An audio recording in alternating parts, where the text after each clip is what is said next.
Hello friends, कैसे हो आप लोग। उम्मीद करते हैं कि आप लोग बहुत अच्छे होंगे। आज हम डिस्कस करने वाले हैं चैप्टर नंबर 5, जो कि एनसीईआरटी 9th क्लास साइंस है। यह जो भी पॉइंट मैं डिस्कस करने वाला हूँ, यह एग्जाम पॉइंट ऑफ व्यू से काफ़ी महत्वपूर्ण होने वाला है। तो चलिए शुरुआत करते हैं बिना किसी देरी के। पहला पॉइंट है कॉर्क। एक पदार्थ है। कॉर्क क्या है? एक पदार्थ है जो पेड़ की बार्क, बार्क किसको कहते हैं? छाल को। ओके, छाल से मिलता है। दूसरा पॉइंट है ऑल ऑर्गेनिज्म, जितने भी जीव होते हैं कोशिकाओं से बने होते हैं। ओके, इसको ध्यान रखना है पॉइंट को। नेक्स्ट पॉइंट है सेल्स की खोज 1665 1665 ईस्वी में रॉबर्ट हुक ने की। ओके, नेक्स्ट पॉइंट है ल्यूवेन हुक। जो ल्यूवेन हुक महोदय थे 1674 1674 पहली बार तालाब के पानी, कहां पे? तालाब के पानी में फ्री लिविंग सेल की खोज की। यहां पे दो पॉइंट है, इसको ध्यान में रखना है। यह एग्जाम पॉइंट ऑफ व्यू से काफी महत्वपूर्ण है, ये दोनों पॉइंट। और ये भी यहां पे लिखा हुआ सेल्स की खोज 1665 में रॉबर्ट हुक ने की।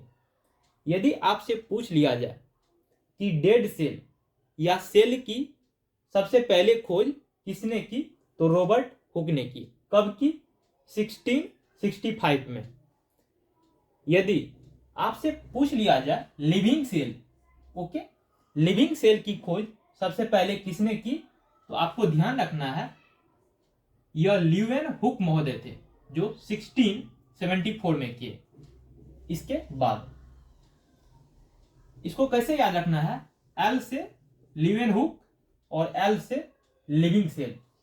ये 1665 में जो सेल का खोज रॉबर्ट हुक महोदय ने किए, यह सेल डेड सेल थे। लेकिन 1674 में ल्यूवेन हुक महोदय जो सेल की खोज की, यह सेल लिविंग सेल थे। कहां पे इसने खोज की? तालाब के पानी में। ओके, नेक्स्ट पॉइंट, यह एग्जाम पॉइंट ऑफ व्यू से काफी महत्वपूर्ण है, तो इसको ध्यान रखना है। यहां पे कंफ्यूजन रहती है बच्चों को।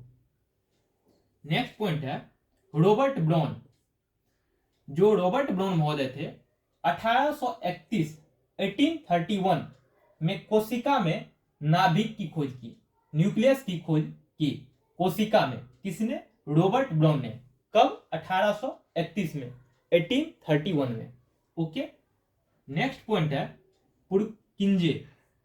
जो पुरकिंजे महोदय थे 1839 1839 में कोशिका तरल पदार्थ, ओके, के लिए प्रोटोप्लाज्म, जो तरल पदार्थ होते हैं, इसके लिए पुरकिंजे महोदय ने इसको प्रोटोप्लाज्म शब्द से इसको वर्गीकृत किया, मतलब नाम को गढ़ा शब्द को, इसको तरल पदार्थ को प्रोटोप्लाज्म से। ओके, नेक्स्ट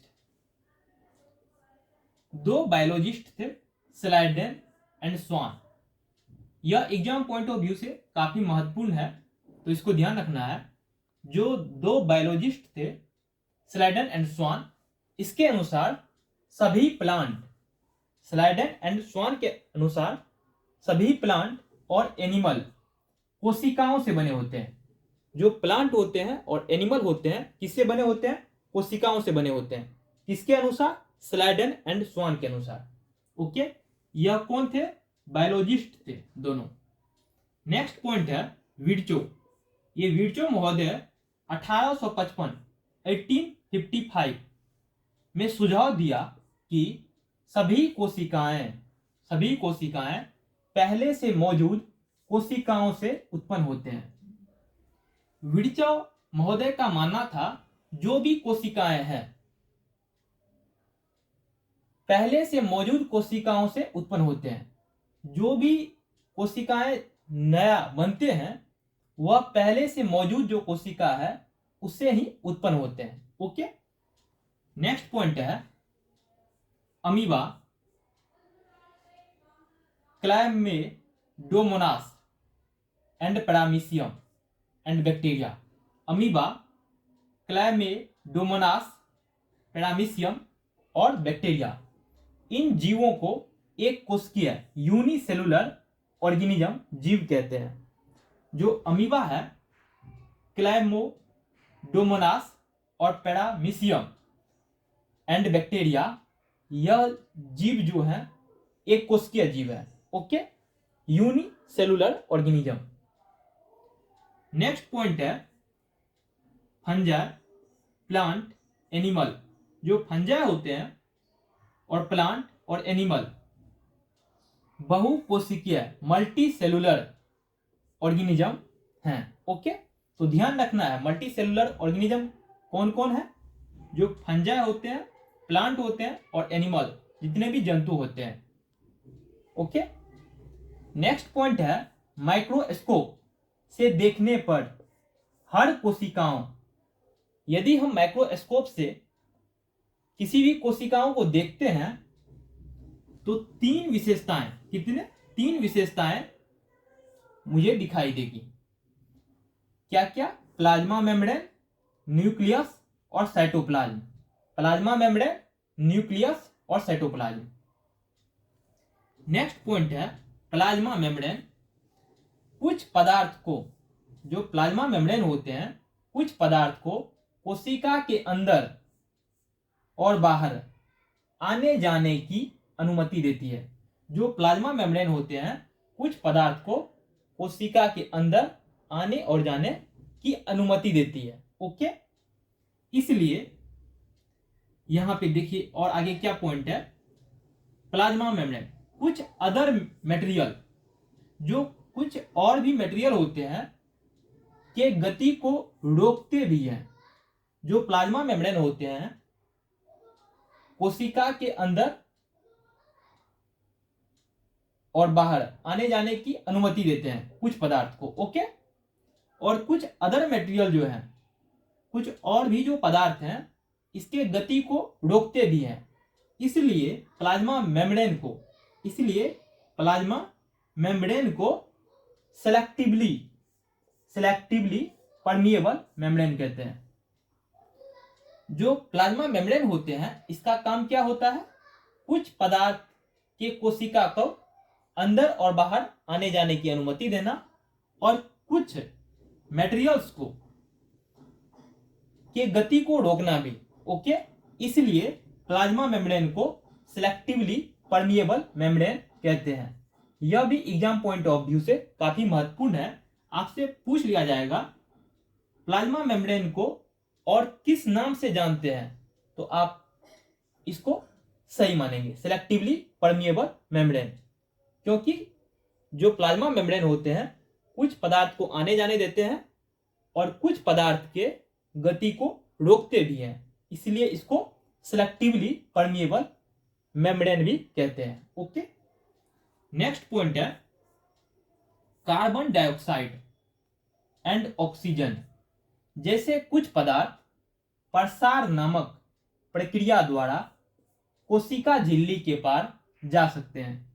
जो कार्बन डाइऑक्साइड है और ऑक्सीजन है, यह जो कुछ पदार्थ है प्रसार के माध्यम से, डिफ्यूजन के माध्यम से कोशिका झिल्ली के पार जा सकते हैं। ओके, नेक्स्ट पॉइंट है सेल।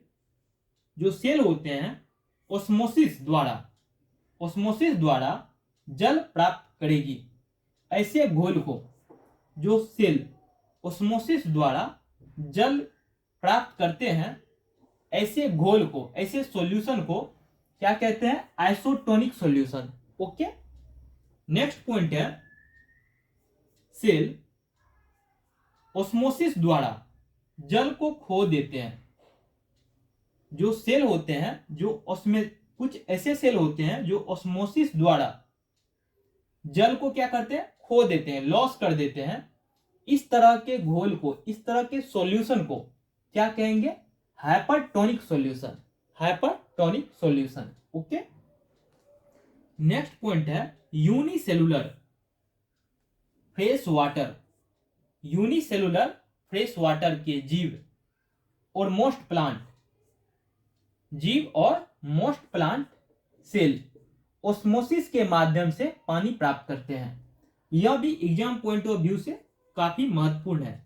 जो यूनिसेलुलर फ्रेश वाटर के जीव होते हैं और मोस्ट प्लांट सेल ऑस्मोसिस के माध्यम से पानी प्राप्त करते हैं। तो यहां पे आपसे पूछ लिया जाएगा जीव और मोस्ट प्लांट सेल किस माध्यम से पानी प्राप्त करते हैं, तो किस प्रोसेस से, ऑस्मोसिस प्रोसेस से। ओके, तो इसको ध्यान रखना है। यहां से क्वेश्चन बना हुआ है कि जीव और मोस्टली प्लांट जो है इसके जो सेल हैं कौन सी माध्यम से पानी प्राप्त करते हैं, वाटर पानी प्राप्त करते हैं, तो ऑस्मोसिस के माध्यम से। ओके, तो इसको ध्यान रखना है। नेक्स्ट पॉइंट है प्लाज्मा मेम्ब्रेन। जो प्लाज्मा मेम्ब्रेन होते हैं यह लचीले, फ्लेक्सिबल, लचीले होते हैं और लिपिड एंड प्रोटीन नामक कार्बनिक अणु से बने होते हैं। यह भी एग्जाम पॉइंट ऑफ व्यू से काफी महत्वपूर्ण है कि प्लाज्मा मेम्ब्रेन लचीले मतलब फ्लेक्सिबल होते हैं और यह किससे बने होते हैं। आपसे क्वेश्चन पूछ लिया जाएगा कि प्लाज्मा मेम्ब्रेन किस चीज से बने होते हैं, तो लिपिड एंड प्रोटीन, इसको ध्यान रखना है। ओके, लिपिड एंड प्रोटीन नामक कार्बनिक अणु से बने होते हैं क्या, plasma membrane. Okay, next point है सेल वॉल प्लाज्मा मेम्ब्रेन के बाहर होते हैं। जो सेल वॉल होते हैं प्लाज्मा मेम्ब्रेन के बाहर होते हैं, मतलब सेल वॉल बाहरी भाग है। ओके, नेक्स्ट पॉइंट है पौधों की कोशिका भित्ति। जो पौधे के कोशिका भित्ति होते हैं सेल वॉल मुख्य रूप से सेलुलोज से बनी होती है। जो पौधों के कोशिका भित्ति होते हैं वह किससे बने होते हैं, सेलुलोज से बने होते हैं। ओके, यह भी एग्जाम पॉइंट ऑफ व्यू से महत्वपूर्ण है। यहां से डायरेक्ट क्वेश्चन पूछ लिया जाता है, तो इसको ध्यान रखना है। ओके फ्रेंड्स, तो इस वीडियो में इतना ही। Hope you will learn something new. Thank you for watching this video.